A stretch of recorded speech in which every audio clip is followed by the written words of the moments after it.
अभी अभी हमारे सब महापुरुष हुए, सिंगाजी बाबा को तो 500 वर्ष हो गए, पर ये बाबुल दास बाबा, बुखार दास बाबा, गुलाब दास बाबा, अनेक संत अभी अभी निकल कर गए हमारे बीच से। उनको कोई आत्महत्या थोड़ी करनी पड़ी, हमारे जैसे व्यवहार करते थे वो, पर वो समझ गए। अपन अपनी खेती करते हैं तो कीटनाशक का उपयोग करते हैं क्यों? जब ज्यादा बीमारी लगती है तो खतरनाक से खतरनाक कीटनाशक का उपयोग करते हैं। कितनी सतर्कता से करते हैं। जहर को जब उपयोग करता है आदमी तो कितनी सतर्कता से करता है कि ऐसा नहीं हो कि कहीं भीतर चला जाए, कहीं ऐसा नहीं हो कि हवा के द्वारा गैस जहरीली हमारे भीतर चल जाए। हवा जिधर चलती हो तो हवा का रुख देखकर दवाई छिड़कते हैं। इतनी बचाव के साथ फसल को भी बचाना है। ऐसा नहीं कि जहर है तो उसको हाथ ही मत लगाओ, उसको उपयोग ही मत करो। उपयोग नहीं करोगे तो फसल नष्ट हो जाएगी। फसल को भी बचाना है और इतनी सावधानी भी रखना है कि वो हमारे भीतर न चली जाए। वो जहर है, ये विषय भी विषय है। संसार के जितने विषय हैं ये भी जहर है, ये भी विष है। व्यवहार करो पर अंदर न चला जाए। बाहर सब में खेलता, अंतर से त्याग। नाटक तो करना ही पड़ेगा। यहाँ रह रहे भाई, मंच पे खड़े हो गए हो तो पाठ तो बजाना पड़ेगा, अभिनय तो करना पड़ेगा, पर अभिनेता होश में रहे। ऐसा नहीं कि अभिनेता करते करते और अभिनेता बेहोश हो जाए। अभिनेता लोग जो अभिनय करते हैं, पाठ बजाते हैं, तो वो होश के साथ बजाते हैं, सब करते हैं। जहाँ ये संसार में होता है वहाँ नाटक में भी वही होता है। वहाँ भी धोखा होता है, प्रेम होता है, शत्रुता होती है, सब कुछ होता है, पर वो अपने को बचा कर रखते हैं कि मैं जो अभिनय कर रहा हूँ मैं ये नहीं हूँ, मैं खाली एक नाटक कर रहा हूँ लोगों को दिखाने के लिए। तो ये पृथ्वी भी एक रंगमंच है, अपन सब अभिनेता हैं। ये सब पाठ है। बाप को भी अभिनय है, बेटा को भी अभिनय, पति को भी अभिनय, पत्नी का भी अभिनय, पड़ोसी का अभिनय, ये सब अभिनय है। पर तुम क्या हो? तुम होश में रहो।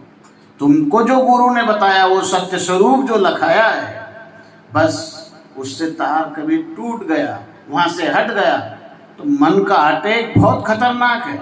सिंगाजी बाबा ब्रह्मलीन होने के लिए जा रहे हैं, कितनी दूरी है। जीव को ब्रह्म में मिलने की कितनी दूरी है। वहां कह रहे हैं कि मद भय मोह की, वहां पटक दियो मन। तब वो आदमी तो जगा हुआ था, वो मन को जानता था, तो मन ने जरा सा भी वहां से खिसला तो पकड़ लियो। कहाँ जाए, जाए कहाँ? अरे इतने दिनों से तू उधर वो धार में बैठे हुए, अरे अभी तेरा मन नहीं भरा है, अभी तेरी इच्छा पूरी नहीं हुई। अनंत काल से 84 लाख योनियों में वो धार में तू बहते हुए चले आ रहे हो, मोह की धार में। वही भाई बंधु कुटुंब कबीला अनंत काल से बनाते हुए चले आ रहे हो, और अब ये स्थिति तेरी बनी हुई है वर्तमान में। कभी इस स्थिति से तू नीचे गिर जाएगा तो इस स्थिति को बनाने में कितना समय लगा है।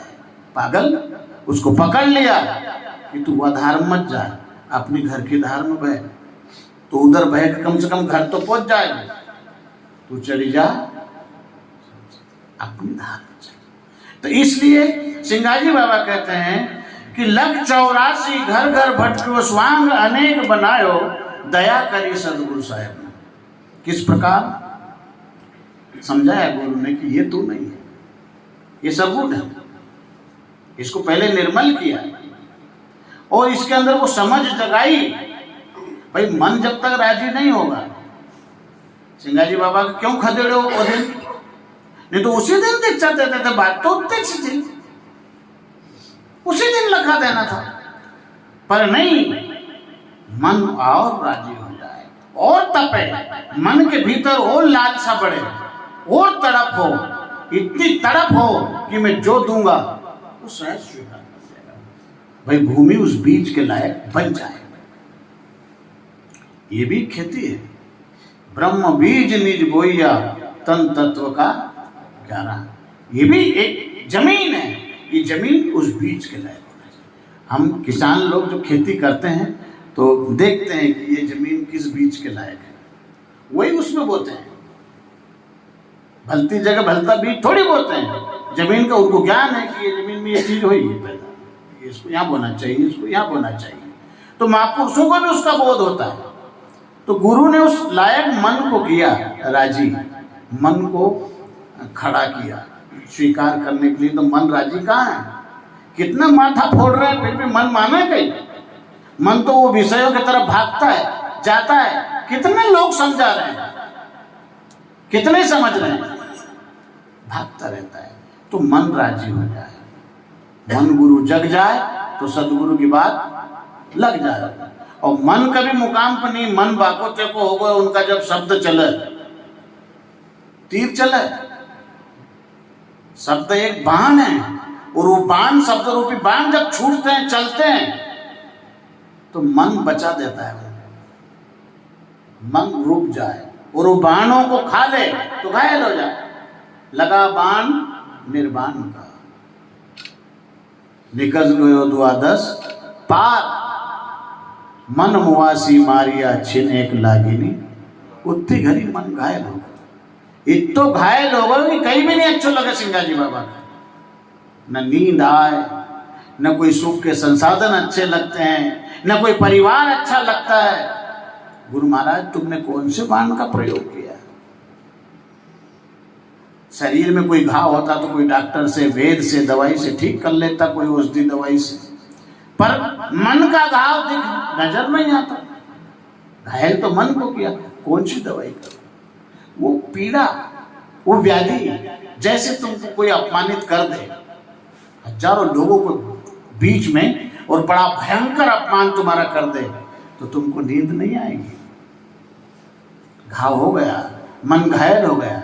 ऐसी बात अगर सदगुरु की, महापुरुषों की, शास्त्रों की भी लग जाए तो हम भी इस संसार में रहते हुए परम गति को प्राप्त कर सकते हैं। तो सिंगाजी बाबा कहे कि भैया यो चोला पलंग नहीं ठहरो, एक उतार, यो नकली है, ये तो कपड़ा पहरे ले, असली तो अंदर है। ये हमारे कपड़े हैं शरीर को ढकने के लिए। तो आत्मा को ढकने के लिए, आत्मा को रखने के लिए कवच है, यह भी एक पैकिंग है शरीर। हम शरीर नहीं है, हम शरीर में रहने वाले चेतन आत्मा है। तो यो चोला को तू निकाल कर धर, यो तू नहीं। सिर गुण चोला रंग उतर के, फिर निर्गुण चोलो चढ़ायो आज मैंने आनंद को घर पाया। तो ब्रह्म असमी का अमिरस प्याला, श्वास ही श्वास पिला।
राज्य किया।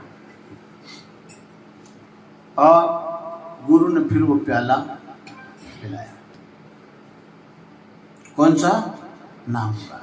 पिया प्याला हुआ मधुवाला, रोग रोनी राई। एक राई के बराबर भी विकार, वो प्याला जब पी लेता है तो उसकी खुमारी इतनी चढ़ जाती है, फिर उसको संसार का कोई विकार प्रभावित नहीं कर सकता। तो नाम का प्याला भर भर का फिर काय से पिलायो? हर श्वास के ऊपर। ब्रह्मस्मि का अमीरस प्याला श्वास पे श्वास पिलायो। और जब पीने लगा तो नशा आ गया। नशा आ गया तो संसार को भूल गया और अपनी वास्तविकता में पहुंच गया। आप ही आप फिर अमल रंग राजे, अमल यानी नशा, और उसका जब रंग चढ़ा तो उस मस्ती में मस्त हो गया। फिर मेरो तो गिरधर गोपाल दूसरो ना, दूध की मथनियां बड़े प्रेम से बिलोई, माखन माखन फिर काट लियो, फिर छाछ पियो। वही मतलब मंथन किया और वो माखन निकाला। तो सिंगाजी बाबा ने कहा कि छाछ जगत मक्खन नहीं दे कोई। हाँ, छाछ ले जाओ, तुम्हारा दूध में जमा लो, निकाल लो, दूध है तुम्हारे पास। तो ये छाछ है।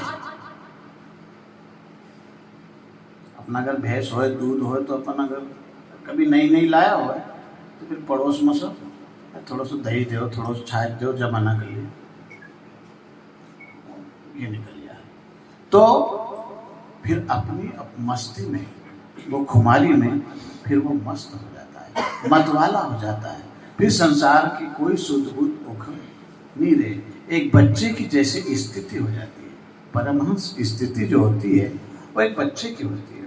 उसके पास कोई भेदभाव नहीं, एकत्व को प्राप्त हो गया। उसका न कोई शत्रु है, बच्चा को शत्रु है कोई, बच्चा को मित्र है कोई, बच्चे को कोई हानि लाभ है, कुछ भी हो जाए निर्द्वंद है। बच्चे को कोई भय भी नहीं, सांप आ जाए, शेर आ जाए, आतंकवादी आ जाए, कोई भय नहीं। बच्चे को गाली गलौज करो, कोई बुरा नहीं। बच्चे की कोई जाति नहीं, कोई समाज नहीं, वो स्थिति वो हमारी सबकी थी। वो स्थिति एक दिन, पर धीरे धीरे संसार का साथ करते करते करते वो स्थिति गायब हो गई।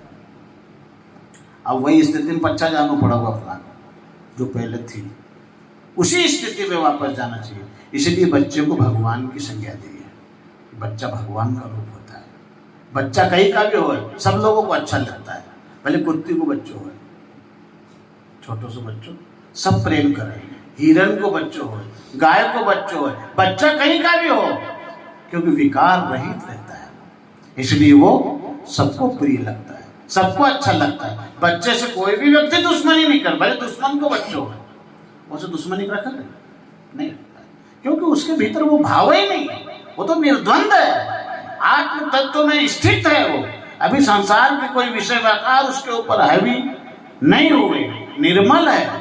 इसलिए महात्मा उस स्थिति में पहुंचकर और वो आनंद की अनुभूति और आनंद के सागर में जब वो गोता लगाता है और उस नशे में जब जाता है, नाम को नशो जब चढ़ जाए, तो फिर संसार का नशा, संसार के विषय उसको प्रभावित नहीं कर सकते। आप अमल रंग राचे, फिर वो मस्त दीवानों का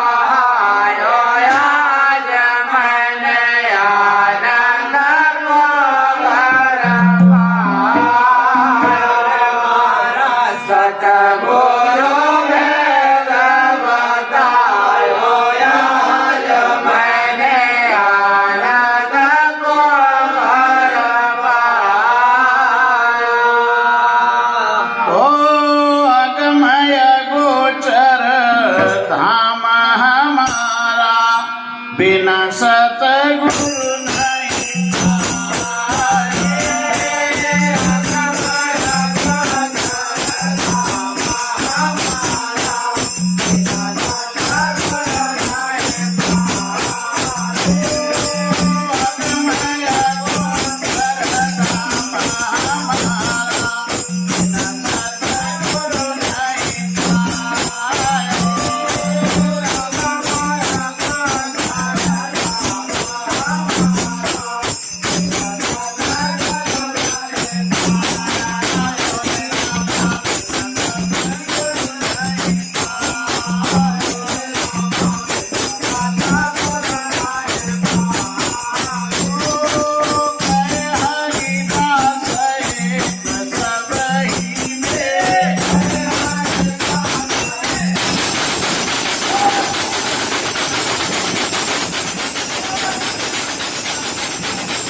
पूर्ण ब्रह्म